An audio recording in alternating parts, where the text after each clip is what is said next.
حبیب اجمی کا نام سنا ہوگا آپ نے، بغداد کے رہنے والے مشہور مالدار شخص، پیسہ بہت تھا لیکن معاملہ یہ تھا کہ سود پر پیسہ، سود کا کاروبار، لوگوں کو سود دینا، لوگوں سے سود لینا، یہ کاروبار چلتا تھا۔ مسلمانوں اگر اپنے معاشرے میں سود کی بلا ہے تو فوراً توبہ کر لو۔ میرے آقا صلی اللہ علیہ وسلم کا فرمان عالی شان ہے، جس نے سود کا ایک لقمہ کھایا وہ گناہ اتنا بڑا ہے کہ جیسے کہ کعبے کے سامنے اس نے اپنی ماں سے زنا کیا۔ یہ بہت خطرناک چیز ہے، لوگ اس کو آج ہلکے میں لیتے ہیں۔ پیسہ ڈبل کرنے والا سسٹم مسلمانوں کو بہت جلدی پسند آتا ہے، کوئی بھی آ جائے کمپنی، چیٹ فنڈ کمپنیاں صرف مسلمانوں کے محلے میں ہی کامیاب ہوتی ہیں، باقی جگہ نہیں۔ لاکھ روپے دو اور تم گھر میں نواب صاحب بیٹھے رہو، ہر مہینہ 10-10 ہزار آتا رہے، یہ پتہ ہی نہیں کہ کس طرح سے آتا ہے۔ تمہارے گھر میں آنے والا ایک لقمہ بھی تمہاری تحقیق کے بغیر نہیں آنا چاہیے، تم مسلمان ہو۔ ایک سکہ بھی تمہارے گھر میں بغیر تحقیق کا نہیں آنا چاہیے۔ اگر مشکوک، یعنی جس میں شک ہے، حرام کی بات نہیں کر رہا ہوں، حرام تو بڑی بات ہے، جس مال میں شک ہے اس مشکوک مال کا بھی ایک لقمہ کھا لیا تو اولاد بگڑ جاتی ہے۔ بزرگوں نے فرمایا اولاد بدتمیز پیدا ہوگی، بد اخلاق ہو جائے گی، کردار سے عاری ہو جائے گی، اس کا خیال رکھو۔ تو میں عرض یہ کر رہا تھا کہ حبیب اعجمی سود کا کاروبار کرتے رہے۔ ایک دن ایسا ہوا کہ اپنی بیوی سے گوشت لا کر دیا اور کہا کہ پکاؤ۔ بیوی نے کہا لکڑیاں نہیں ہیں، کہا کہ میں فلاں کے اوپر میرا سود آتا ہے، سود میں وہ لکڑیاں لے آؤں گا، سود میں لکڑیاں بھی، گھر کا آٹا بھی سود میں لا کر کے دیے۔ بیوی نیک تھی، سمجھاتی رہی۔ اس دن دعا کرتی ہے مولا میرے شوہر، میرے سرتاج، میرے رفیق حیات کو ہدایت دے دے۔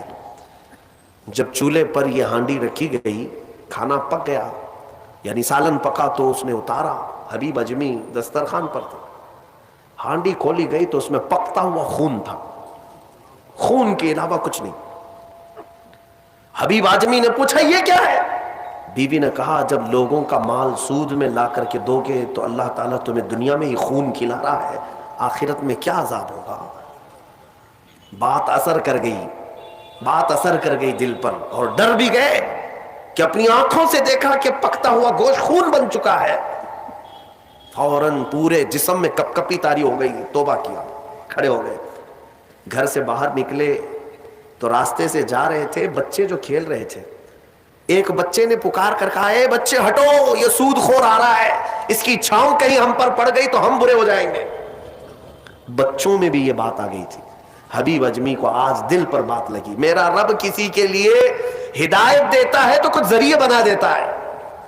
حبیب اجمی اب رونے لگ گئے کہ میں اس قدر خستہ ہوں، اس قدر بدنام ہوں کہ بچے میری چھاؤں سے بھاگ رہے ہیں۔ اب سوچا کہ اب میں سود نہیں لوں گا اور نہ ہی اس کاروبار میں، سب کو چھوڑ دیا۔ لیکن اب مسئلہ یہ تھا کہ بچپن شروع سے کوئی کام کرنے کی عادت نہیں تھی، پیسہ دینا ہے مارکیٹ میں گھما کر کے بڑا کر کے لانا ہے، کام کرنے کی عادت نہیں تھی، فن نہیں تھا، ہنر معلوم نہیں تھا، اب کمائیں تو کیسے کمائیں۔ سوچا کہ اب اس چیز کو چھوڑ دیا ہوں، تو بیوی سے آ کر کے کہا میری رفیق حیات میں نے توبہ کر لیا ہے، میں نے توبہ کر لیا، آج کے بعد سے یہ سود کی طرف میں ہاتھ بھی نہیں بڑھاؤں گا۔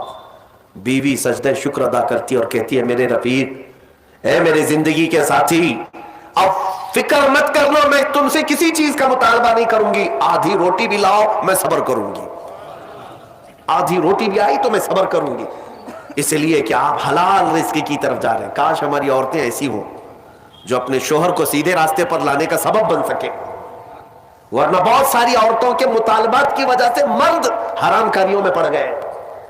تنخواہ تھوڑی سی ہے، عورت کے مطالبے زیادہ ہیں، اس کے مطالبے پورے کر نہیں پا رہا ہے تو حرام کاریوں میں مصروف۔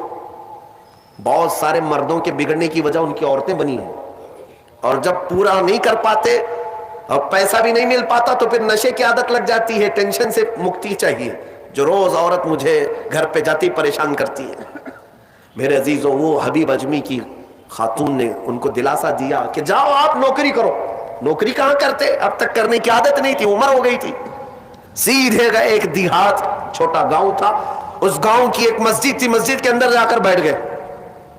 دن بھر بیٹھے رہے, نمازیں پوری پڑھ لی, عشاء کا وقت ہو گیا, نماز پڑھ کر کے اللہ کی بارگاہ میں رونے لگے, مولا کام کا آدمی نہیں ہو, اب تک کیا نہیں, اب میں اپنے گھر کیسے چلاؤں, تو میرے لیے کوئی انتظام فرما.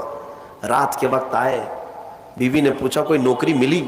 کہاں مل گئی ہے, نوکری مل گئی ہے, بہت ہی اچھی جگہ پر ایک بادشاہ ہے, اس کے ہاں خدمت پر میں لگ گئے. کہا بہت اچھی بات ہے. دوسرے دن پھر گئے, اسی مسجد میں بیٹھے رہے. رات کو آئے, بیوی نے پوچھا کچھ اجرت ملی آج؟ جس بادشاہ کے ہاں کام کر رہے ہو تمہاری نوکری پر کچھ تنخواہ ملی؟ کہا نہیں, بادشاہ نے کہا ہے کل دے دوں گا. اپنی بیوی کو ٹال رہے تھے, اپنی بیوی کو ٹالنے کے لیے بول دیا ایسی کہ نوکری کر رہا ہوں. کہا کہ کل دینے کا وعدہ کیا ہے. پھر تیسرا دن آیا, تیسرے دن بھی وہ اسی مسجد میں رات گزار کر آئے. بیوی نے پھر پوچھا کچھ اجرت ملی؟ کہا نہیں آج بھی نہیں دیا. بادشاہ نے کہا کل دے دوں گا. چوتھا دن آیا, چوتھا دن بھی مسجد میں گزار کر آئے. حالانکہ بیوی نے صبر کا دامن ایسا پکڑی رہی اور کہنے لگی مجھے کوئی جلد بازی نہیں ہے, جب آئے گا تب کھائیں گے. 4 دن ہو گئے. آج پھر رات کو بیوی نے پوچھا کچھ تنخواہ ملی؟ گھر کیسے چلے گا, 4 دن سے چولہا نہیں جلا گھر پہ. کہا آج بھی بادشاہ نے نہیں دیا. کہا کل دوں گا. روز کل, روز کل. 5 دن گزر گئے. اس کے بعد وہ 5ویں دن ایسی ان کی کیفیت تھی کہ اب رات جب بہت زیادہ ہو گئی تو گھر کی طرف پلٹ رہے تھے, پاؤں بوجھل ہو گئے. پھر بیوی پوچھے گی آج تنخواہ ملی؟ روز جھوٹ بول رہا ہوں, روز جھوٹ بول رہا ہوں, مجھے کون تنخواہ دے گا؟ آج کیا بولوں اپنی بیوی کو, اپنی شریک حیات کو. جب وہ واپس پلٹے تو آج رات کو اپنے گھر کے باہر ہی دیکھتے ہیں گھر میں خوب اجالا ہے, گھر میں روشنی ہے. گھر کی طرف آگے بڑھتے بڑھتے آئے, میری بیوی سوئی نہیں, انتظار میں ہوگی, پوچھے گی کیا اجرت ملی, تنخواہ ملی. لیکن جیسے ہی گھر کے اندر گئے, بڑا سا دسترخوان بچھا ہے, ہر قسم کے کھانے لگے ہوئے, کھانے لگے ہوئے ہیں. حیرت میں آ گئے, 5 دن کے کمانے کا کوئی ذریعہ نہیں, میری بیوی کے پاس بھی اتنا مال نہیں, یہ کہاں سے آیا دسترخوان؟ بیوی کو جلال میں پوچھنے لگے یہ دسترخوان کہاں سے آیا, یہ کھانا کیسے آیا؟ بیوی کہتی ہے کیا مذاق کرتے ہیں آپ, کیا مذاق کرتے ہیں آپ؟ آپ جس بادشاہ کے ہاں کام کرتے ہیں وہاں کا ایک سپاہی آیا تھا, وہی دسترخوان لے کر آیا اور سارا کھانا اسی نے دیا ہے, اور یہ مجھے کہہ کر گیا ہے اے خاتون تیرا شوہر رات میں آئے تو اسے کہہ دینا یہ تو 5 دن کی اجرت ہے, اور محنت کرے گا اور اجرت دی جائے گی. حبیب اجمی غش کھا کر گر پڑے. بیوی نے اٹھایا, پوچھا کیا بات ہے, کیوں غش کھا کر گر پڑے؟ ہوش آنے کے بعد کہتے میری رفیق حیات آج سچ بتاتا ہوں, میں نے کوئی نوکری نہیں کی, میں نکما آدمی, کوئی نوکری نہیں کی. مسجد میں جاتا تھا, خالی بیٹھا رہتا تھا. آج ڈر کر کے آ رہا تھا کہ تجھے جواب کیا دوں گا. وہ رحمان اس قدر غیرت مند ہے اپنے بندوں پر, اتنا رحیم ہے کہ تیرے سامنے شرمندہ ہونے سے بچانے کے لیے وہ جس کو بھیجا مولا وہ کسی بادشاہ کا سپاہی نہیں, وہ اسی رحمان کا کوئی فرشتہ آیا تھا جس نے کھانا دیا ہے. عزیزان گرامی, کہنے کے لیے بہت ساری باتیں ہیں, لیکن میں اتنی بات عرض کرنا چاہتا ہوں. زندگی گناہوں میں گزری, ایک بار توبہ کر کے حبیب اجمی کے آ گئے اور مولا کریم نے اپنے سارے دسترخوان ان کے لیے کشادہ کر دیے. اس کے بعد جانتے ہیں حبیب اجمی اسی دسترخوان سے اٹھ کر کے جو چلے گئے, ایسی عبادات, ایسے مجاہدات کیے, اللہ اکبر, اس مقام عظما پر فائز ہو گئے تھے کہ جس مقام کی غوث اعظم عبد القادر جیلانی بھی تعظیم کیا کرتے تھے رضی اللہ تعالی عنہ. میرے عزیز و حبیب اجمی اللہ کی بارگاہ میں وہ مقبول تھے کہ حضرت فضیل بن عیاض ایک دن ان کے پیچھے مغرب کی نماز پڑھنے کے لیے آئے. حضرت حبیب اجمی کی زبان میں تھوڑی لکنت تھی, تو قرات میں ان کی لکنت سمجھ میں آ رہی تھی, تو فضیل بن عیاض پیچھے سے نماز توڑ کے چلے گئے, اس کے پیچھے میں کیسے نماز پڑھوں. فضیل بن عیاض بہت پائے کے ولی ہیں, کہتے ہیں میں گیا تو 3 دن تک میری عبادت کا ذوق ختم ہو, لطف ہی ختم ہو گیا. میں بارگاہ مولا میں رونے لگا کہ مولا مجھ سے کیا خطا ہوئی. رات کے وقت مجھے غیب سے ندائی کہ فضیل تو نے میرے محبوب حبیب کی صرف زبان دیکھا, اس کے دل کی پاکی کو نہیں دیکھا. وہ اللہ کی بارگاہ کا مقبول ہے. جب چھوڑ دیتا ہے پچھلی چیزیں, وہ رحمان اتنا محبوب بناتا ہے, اتنا محبوب. میں نے ابھی ایک چیز پڑھی تھی, بغداد میں ایک شخص تھا, بڑے پیسے والا تھا, بہت پیسے والا تھا, اور ہر گناہ عادت تھی اس کی. پیسے والوں کی اکثر یہ چونچلے ہوتے ہیں کہ وہ سوچتے ہیں کہ عیاشی میں کہاں کہاں میں پیسے لگاؤں. شراب پیتا تھا, خوب عیش, جوا میں پیسے لگتے تھے, روز نئی عورتوں کے ساتھ اس کی صحبتیں. یہ اس کا مزاج تھا تو مسلمان, پیسہ زیادہ ہونے کی وجہ سے ایک غلط سنگت میں غلط عادتوں کا مالک. اس شخص کی عادت یہ تھی کہ روز ایک نیا گناہ کرتا تھا اور ڈائری بنایا ہوا تھا, اس میں سب لکھ بھی دیا کرتا تھا. آج میں نے اتنے پیسے کا جوا کھیلا, آج میں یہ فلاں فلاں شراب پی ہے, آج میں نے ان لڑکیوں سے زنا کیا ہے, آج میں فلاں جگہ یہ کیا. سب جو کرتوت ہوتے تھے سب ڈائری میں لکھتا تھا. اتنی بڑی ڈائری بھی بن گئی. ایک دن ایسا ہوا کہ گزر رہا تھا بازار سے, ایک خاتون کو دیکھا جو حسین تھی اور مجبور نظر آ رہی تھی. اس کے پاس گیا, کہا کیا چیز ہے؟ اس نے کہا مجھے مال کی ضرورت ہے. اس نے کہا چل میرے گھر, میری خواہش پوری کر, میں تجھے جتنا چاہیے وہ دے دیتا ہوں. وہ عورت چلی آئی ساتھ میں, وہ عورت آ گئی. جب یہ نوجوان جو بغداد کا بڑا پیسے والا مالدار رات کے وقت اپنے بستر پر آیا اور اس خاتون کو کہا کہ آجا ہم دونوں تنہا ہیں, وہ عورت رات کے وقت سو تو گئی لیکن اس کا پورا جسم پیلا پڑ گیا, اس کا چہرہ پیلا اور ہاتھ پیر کانپنے لگ گئے. یہ نوجوان اٹھ کر کھڑا ہوا, کہا کہ ڈر رہی ہے تو کسی بات سے, تیرے جسم کی یہ زردی کس بات کی؟ وہ خاتون کہتی ہے نہیں کوئی بات نہیں. پھر اس نے کہا ڈر مت, اس محل میں کوئی نہیں آئے گا میری اجازت کے بغیر, یہ سب پوری میری پراپرٹی ہے, یہ میری شہنشاہیت ہے یہاں پر. اس خاتون نے کہا ہاں یہ تو میں دیکھ رہی ہوں, لیکن مجھے ڈر اس بات کا ہے کہ وہ رحمان مجھے دیکھ رہا ہے, اس کے سامنے میں کیسے ننگی ہو جاؤں. میں نے آج تک یہ گناہ نہیں کیے, میں پیشہ ور عورت نہیں ہوں. وہ کہتی ہے میں ایک بیوہ عورت ہوں, میرے 3 بچے ہیں, 4 دن سے بھوکے ہیں. میں روز انہیں تسلی دیتی ہوں کہ مجھے بازار میں کچھ کام مل گیا تو میں اجرت لا کر کے تمہیں کھلا دوں گی. مجھے کوئی نوکری نہیں دیتا, اور آج میں مجبوراً بازار میں کھڑی تھی, تو مجھے مل گیا. میں اپنے چھوٹے بچوں کے, یتیم بچوں کی بھوک کو ختم کرنے کے لیے تیرے گھر آ گئی, لیکن جب بستر پر سوئی تو مجھے خوف ہونے لگا کہ میرا رب دیکھ رہا ہے. میں نے آج تک جسم کو ننگا نہیں کیا. وہ ڈری ہوئی عورت تھی, پاکیزہ عورت تھی. جب اس کی زبان سے یہ جملے نکلے تو یہ جو نوجوان تھا, جو گنہگار تھا, وہ کھڑا ہو گیا, کہا اے خاتون اٹھ جا, بستر سے اٹھ جا. اور اس کے بعد کہتا ہے دیکھ میں تجھے بتاؤں میرے پاس کیا کیا ہے.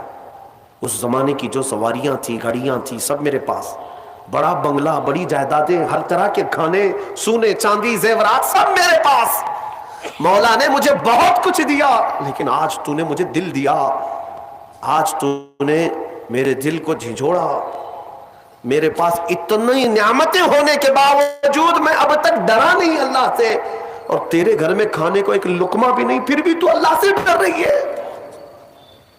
مجبور ہونے کے باوجود تو ڈر رہی ہے اللہ سے. اس خاتون نے کہا کہ اے نوجوان, مجبور ہو, امیر ہو یا غریب ہو, سب کا بادشاہ وہی ہے, حساب سب سے برابر لے گا. اس خاتون کو بہت سارے پیسے دے کر کے اس نوجوان نے رخصت کیا اور کہا جا تیرے بچوں کو کھلا, آج کے بعد کبھی بازار میں بھیک مت مانگنا, اور میں سمجھتا ہوں میرے گناہوں کا کفارہ ہے کہ میں تیری مدد کر دیا, تو باہر نہ آ. اور اس خاتون کو بھیج دیا. آج اس کو احساس ہوا اب تک کیسی زندگی گزارتا رہا, اس عورت نے مجھے جھنجھوڑ دیا ہے, جھنجھوڑ دیا ہے. رات کو مصلی بچھایا اور اللہ کی بارگاہ میں کھڑے ہو کر کہنے لگا مولا بہت گناہ کر چکا ہوں, بہت گناہ کر چکا ہوں, پورا جسم داغدار ہے, کیا مجھ جیسا آدمی بخشے جانے کے قابل ہے؟ کیا مجھ جیسا آدمی معاف کیے جانے کے قابل ہے؟ رویا جا رہا تھا, اور اس کے بعد وہ سر اٹھا کر کہتا ہے اے رب میں نے اتنے گناہ کیے کہ لکھتے لکھتے میری ڈائری بھر گئی ہے, بک بھر گئی ہے.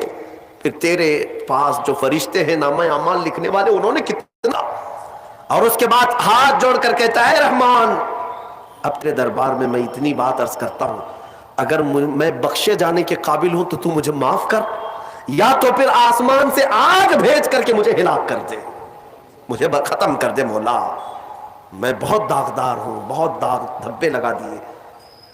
وہ روتے روتے روتے تھک گیا اور اس کے بعد اٹھتا ہے، توجہ، گھر کے اندر جا کر آج سچی توبہ کیا تھا، ڈائری وہ پھاڑنے کے لیے گیا جس میں روز گناہ لکھتا تھا، جو پچھلے سارے تھے ریکارڈ، کہتا ہے پھاڑ کر کے ختم کر دوں گا، آج کے بعد نشان بھی نہیں رکھنا ہے۔ جب وہ اپنے کمرے میں آیا، اس ڈائری کو اٹھایا جو برسوں سے لکھ رہا تھا، وہ حیرت سے ڈوب گیا اس بات پر کہ جب وہ ڈائری اٹھایا تو دیکھتا ہے پورے اوراق سفید ہے، لکھا کچھ نہیں، ایک حرف بھی لکھا ہوا نہیں ہے۔ ورق پلٹتا گیا پلٹتا گیا پلٹتا گیا، کچھ نہیں ہے۔ وہ ادھر ادھر دیکھنے لگا، اس میری ڈائری سے مٹایا کس نے، میرے سارے ریکارڈ کس نے مٹایا؟ اس کے جسم پر کپ کپی تاری تھی، راشا تاری تھا، رات کا وقت تھا، غیب سے ندائی، اے بندے جب کوئی پوری دنیا کو میرے لیے ترک کرتا ہے تو میں اس کے گناہوں کو بھی مٹا دیا کرتا ہوں۔ جب زندگی میں لکھی ہوئی ڈائریاں مٹ جاتی ہیں تو میرے مولا کو یہ اعمال نامے سے مٹانے میں دیر نہیں لگے گی۔ یمحو اللہ ما یشاء، اللہ جس سے چاہتا ہے وہ ساری چیزیں مٹا دیتا ہے۔